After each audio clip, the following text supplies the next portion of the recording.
Subscribe to my channel by pressing red button and click on the bell icon for notification of latest updates.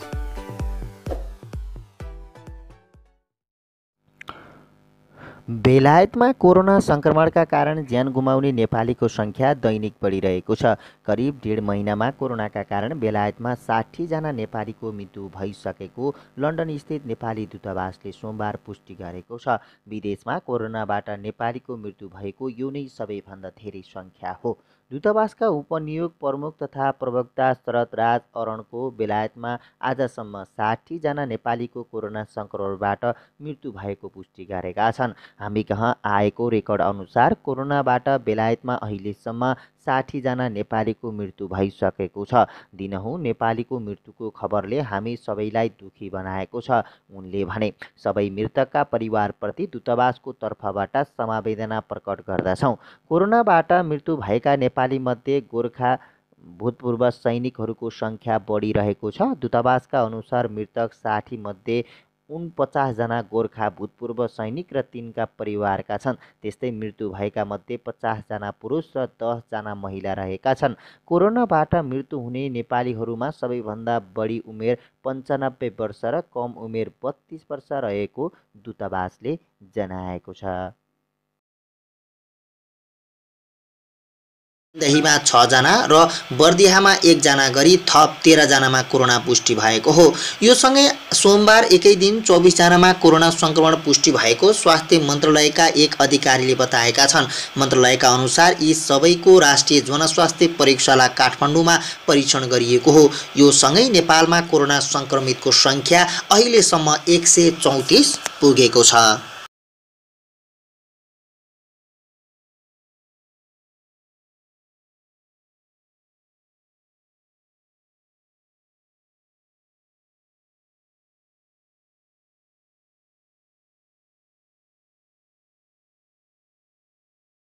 Madhav Kumar नेपालले सिमानामा काँडेतार लगाउन राखेको प्रस्तावलाई समर्थन गरेका छन्। सोमबार सामाजिक सञ्जाल फेसबुकमा स्ट्याटस लेख्दै मुख्यमन्त्री पोखरेलले सीमा क्षेत्रका जनताको सुविधाका लागि आउजाउका नाका थप गरेर भए पनि नेपाल भारत बीचको सिमानामा तारबार गर्नु आवश्यक रहेको बताएका हुन्। सोमबार प्रतिनिधि सभा अन्तर्गत अन्तर्राष्ट्रिय सम्बन्ध समितिको बैठकमा पूर्व प्रधानमन्त्री नेपालले सिमानामा घरिघरि समस्या आइरहेको भन्दै भारतीय सीमामा काँडेतार र पर्खाल लगाउने सम्म पनि सरकार अगाडि बढ्नुपर्ने बताएका थिए। मुख्यमन्त्री पोखरेलले सोही प्रस्तावप्रति समर्थन गर्दै फेसबुकमा लेखेका छन्, सामयिक र दूरगामी महत्त्वको प्रस्तावमा का लागि वरिष्ठ नेता माधव कुमार नेपाललाई हृदयदेखि नै धन्यवाद।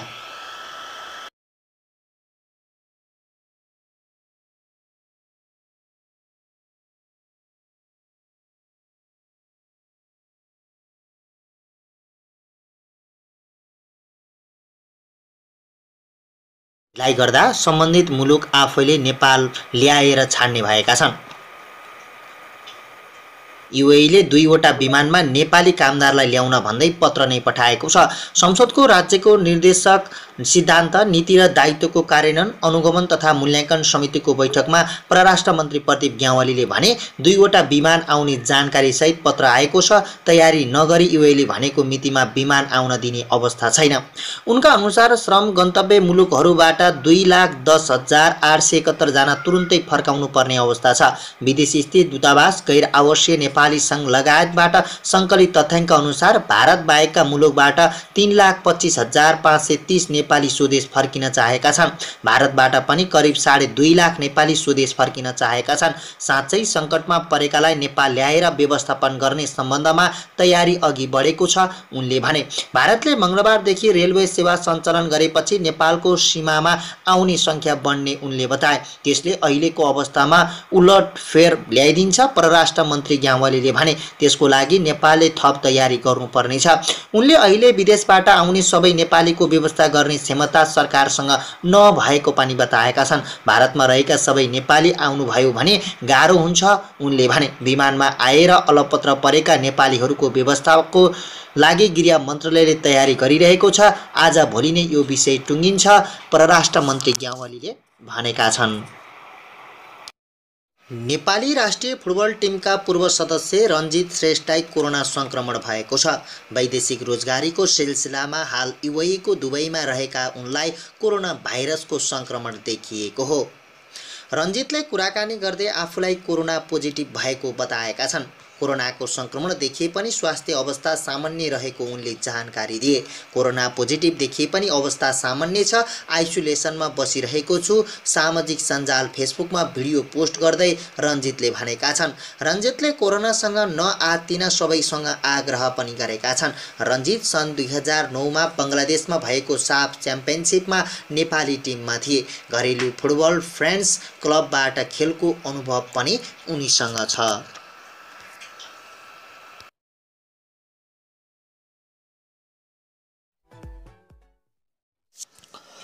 अफगानिस्तानको राजधानी काबुलको ताहिया मास्काना क्षेत्रमा सोमबार बिहान 4वटा बम विस्फोट भएको सुरक्षा अधिकारीहरूले बताएका छन्। सुरक्षा स्रोतले उक्त विस्फोटका कारण जनधनको क्षति भएको बारेमा जानकारी प्राप्त नभएको बताएको छ।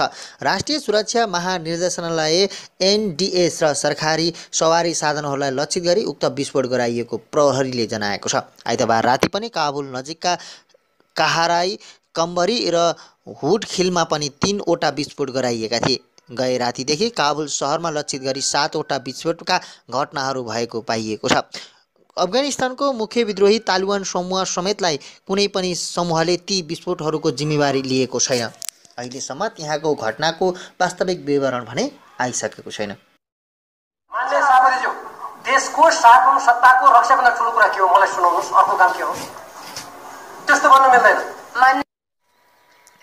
भारतीय प्रधानमन्त्री नरेन्द्र मोदी र चिनिया प्रधानमन्त्री ली खस्याङले 1 जेठ 2072मा लिपु लेकलाई व्यापारिक तथा दुई देशको तीर्थयात्री आवाज जावत गर्ने केन्द्र बनाउन 1 जेठ 2072मा सहमति गरे। बेजिङमा उनीहरूले 41 बुँदे संयुक्त वक्तव्य जारी गर्दा नेपालमा 7.8 म्याग्निच्युडको विनाशकारी भूकम्प गएको 1 महिना पनि पुरा भएको थिएन। करिब 9000 जनाले ज्यान गुमाएको त्यो भूकम्पपछि अर्को ठुलो पराकम्पन वैशाख 29 गते त झन् 2 दिन मात्र बितेको थियो। भूकम्पको चपेटामा चोटमा मलमपट्टि गर्न नपाउँदै सार्वभौम देश नेपालीको भूमि लिपुलेक प्रयोगबारे चीन र भारतले निर्धक्क एकतर्फी सहमति गरे। त्यो सहमतिको 5 वर्षपछि विश्व नै कोभिड-19 नोभेल कोरोना भाइरस महामारीको चपेटामा छ। यो सङ्कटपूर्ण घडीमा भारतले पिथौरागढबाट कैलाश मानसरोवर पुग्ने सडकको उद्घाटन गरेको छ। नेपाल भूमि भूकम्पले थिलो भएका बेलामा दुई देश मिलेर दिएको चोट कोरोनाको बेलामा बल्झिएको छ। पूर्व सचिव द्वारिकानाथ ढुङ्गेल भन्छन्, त्यति बेला चीनले नेपाललाई नबिर्सेको भए यति बेला कैलाश मानसरोवर सडक उद्घाटनको प्रसङ्ग नआउन सक्थ्यो। हुन पनि 2072को सहमतिपछि नै भारतले यो लिङ्क रोड निर्माणलाई तीव्रता दियो। सन् 2015मा भारतीय रुपैयाँ 85 करोड विनियोजन गरेको भारतले 2018मा त्यो रोड बनाउन 390 करोड निकासा गर्यो। नेपाली भूमि प्रयोगबारे दुई देशले मनमौजी सहमति गरेपछि नेपाल सरकारले भारत र चीनलाई नेपालले त्यो सहमति हामीलाई मान्ने छैन भनेर प्रोटेस्ट नोट पनि पठाएको थियो। त्यति बेलाका प्रधानमन्त्री स्वर्गीय सुशील कोइरालाका परराष्ट्र सल्लाहकार रहेका दिनेश भट्टराई दुवै देशलाई एउटै बेहोराको प्रोटेस्ट नोट पठाएको बताउँछन्। त्यति बेला भारत र चीन दुवैलाई प्राकपको नाम मात्रै फरक पारेर उही भाषामा पत्रचार गरेका थियौँ। भट्टराई भन्छन्, पछि चीनिया मन्त्री आउँदा पनि यो कुरा उठेको थियो, तर चीनले वास्ता नगरेको भट्टराई बताउँछन्। परराष्ट्र मन्त्रालयका एक अधिकारी भने नेपालको प्रोटेस्ट नोटको जवाफ चीनले पठाएको बताउँछन्, तर चीनको जवाफमा पक्षताप गरिएको वा छलफल गरेर टुङ्गो लगाउला भन्ने आशय नझल्किएको उनी बताउँछन्। सन् 1954मा भारत र चीनबीच बेजिङमा भएको 5 प्रिन्सिपल्स अफ पिसफुलको एक्जिस्टेन्समा लिपुलेकलाई उनीहरू दुई देशबीचको सीमाबिन्दुको रूपमा उल्लेख गरेको छ। त्यसबेला चीनले भर्खरै स्वशासी क्षेत्र बनाएको तिब्बत सिमानामा पर्ने क्षेत्रबारे निर्णय गर्दा पनि उनीहरूले नेपाललाई बेवास्ता गरेको देखिन्छ। यद्यपि सन् 1962को चीन भारत युद्धपछि त्यो सम्झौता कायम नरहेको परराष्ट्र मामिलाका जानकारहरू बताउँछन्। नेपालले चीनबीच सन् 1955मा दैत्य सम्बन्ध स्थापना भएको हो। दैत्य सम्बन्ध अघिको सहमति भएकाले नेपालले त्यसलाई मान्नै पर्ने बाध्यता पनि छैन।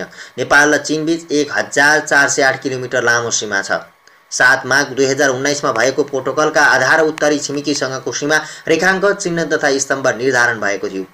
सिक्किम सीमादेखि लिपुलेकसम्म 11 ठाउँमा गएर चीनले नेपालको 64 हेक्टर भूभाग मिचेको जानकारीहरू बताउँछन्। कुल 69 सीमा स्तम्भ मध्ये दोलखाको लामा बगर पूर्व कोलाङपारीको 57 नम्बरको सीमा स्तम्भ सबैभन्दा समस्याग्रस्त मानिन्छ। सगरमाथा चुमुलोङ्गनको सीमा विवाद भने चिनिया प्रधानमन्त्री चाङ लाईको विक्रम सम्वत 2017 सालको नेपाल भ्रमण अघि नै मिलिसकेको थियो। दोस्रो पटक नेपाल भ्रमणमा आउँदा चाओ एन लाईले सम्पूर्ण तथ्यहरूले सगरमाथा नेपालकै भएको देखिसकेको बताएका थिए। नेपाल र चीनबीचको सीमा निर्धारण हुँदा लिपुलेखमा सीमा स्तम्भ राखिएन। त्यसको कारण थियो भारतको अनुपस्थिति। तीनमध्ये एउटा मात्रै देशको अनुपस्थितिमा त्रिदेशीय बिन्दु निर्धारण सम्भव थिएन। त्यतिबेला भारत उपस्थित नहुँदा चीन र नेपालले त्रिबिन्दु निर्धारण गर्न सकेन। भारतको कालापानी सुस्ता गरेको अतिक्रमणबारे अध्ययन गर्न 2072 सालमा गठित अध्ययन समितिका संयोजक सूर्यनाथ उपाध्याय भन्छन्। तर त्यही लिपुलेखको विषयमा चीन र भारत मात्रै बसेर निर्णय गरे, जुन नेपाललाई मान्य छैन। नेपाल र चीनबीचको सिमाना रेखाङ्कन तथा स्तम्भ निर्धारणका बेला लिपुलेख नेपालको हो भन्ने चीनलाई पुरापुर थाहा थियो। त्यही भएकाले ऊ भारत आएपछि मात्र त्रिबिन्दु निर्धारण गर्न सहमत भएको थियो। यही कारण लिपुलेखको विषय टुङ्गो लगाउन नेपाल, भारत र चीनबीच त्रिपक्षीय वार्ता हुनु जरुरी देखिन्छ। सन् 1816 मा सुगौली सन्धि अनुसार लिम्पुवाधुरा मुहान भएको काली महाकाली नदी नै नेपाल र भारतबीचको सीमा नदी हो। तर भारतले चीनलाई हेरेर गुन्जी, कुटी, कालापानी, लिपुलेख लगायतका नेपाली भूभाग अतिक्रमण गरेको जानकारहरू बताउँछन्। लडाईका बेला चीनलाई निगरानी गर्न सजिलो हुन्छ भनेर भारतले हाम्रो त्यो क्षेत्रमा कब्जा जमाएको हो। पूर्व राजदूत हिरण्डे लाल श्रेष्ठ भन्छन्। उनीहरूबीच सम्बन्ध सुधार हुँदा नेपाललाई अप्ठ्यारो पर्ने काम गर्न पाइँदैन। चिनिया राष्ट्रपति सी जिनपिङको गत असोजमा भएको नेपाल भ्रमणको पूर्व सन्ध्यामा सिकै नाममा प्रकाशित लेखको एउटा वाक्यांश थियो, चीनले राष्ट्रिय सार्वभौमिकता, स्वतन्त्रता, देशको अखण्डताको रक्षा गर्न र देशको अवस्था अनुरूप विकास मार्ग अपनाउन नेपाल दृढतापूर्वक समर्थन गरेको छ। चीनले विभिन्न सार्वजनिक मञ्चमा समेत छिमेकी देशहरूको सार्वभौमिकता र अखण्डताको पक्षमा रहेको बताउँदै आएको छ। उसले साना देशहरूको सार्वभौमिकताको रक्षा गर्न समेत बताउने गरेको छ। परराष्ट्र मामिलाका जानकार दिनेश भट्टराई भन्छन्, भेट हुँदा मिठो बोल्ने उत्तरी छिमेकीले भारतीय अतिक्रमण हुँदा मौन बस्न मिल्दैन। पूर्व परराष्ट्र मन्त्री समेत रहेका राष्ट्रिय प्रजातन्त्र पार्टीका अध्यक्ष कमल थापाले नेपालको सहमति बिना त्रिदेशीय बिन्दु लिपुलेखलाई व्यापारिक नाका बनाउनु आपत्तिजनक भएको बताउँछन्। नेपालको विरोधलाई व्यवस्था गर्दै सडक बनाउने भारत र सो बाटोमा यातायात सञ्चालन गर्ने दिने चीन दुवैले नेपालको सार्वभौमिकताको उपेक्षा गरेका छन्। परराष्ट्र मन्त्री थापाले ट्विटमा भनेका छन्, यस विषयमा भारत र चीनले वार्ता गर्न र प्रमाणका आधारमा त्रुटि सच्याउन तयार हुँदैनन् भने केवल वक्तव्यबाजी मात्रै गरेर हुँदैन, राष्ट्रिय सहमतिका आधारमा अन्तर्राष्ट्रियकरण गर्नुपर्छ। यसैबीच पूर्व प्रधानमन्त्री एवं नेकपा अध्यक्ष प्रचण्डले आइतबार प्रतिनिधि सभाको राज्य व्यवस्था एवं सुशासन समितिको बैठकमा बोल्दै लिपुलेखको सीमा विवादमा भारतसँग चीन समेत संलग्न भएको बताएका छन्। लिपुलेखको अतिक्रमणबारे प्रचण्डले संसदीय समितिको बैठकमा भने, यो त्रिदेशीय जस्तो बन्न गएको छ। यो दुईवटा देशले मात्र हल गरेर पनि अब अप्ठ्यारो छ। त्यो चीन पनि संलग्न भएको छ। भारत चीनको सम्झौता सहमति भएको हुनाले उनले भनेका छन्।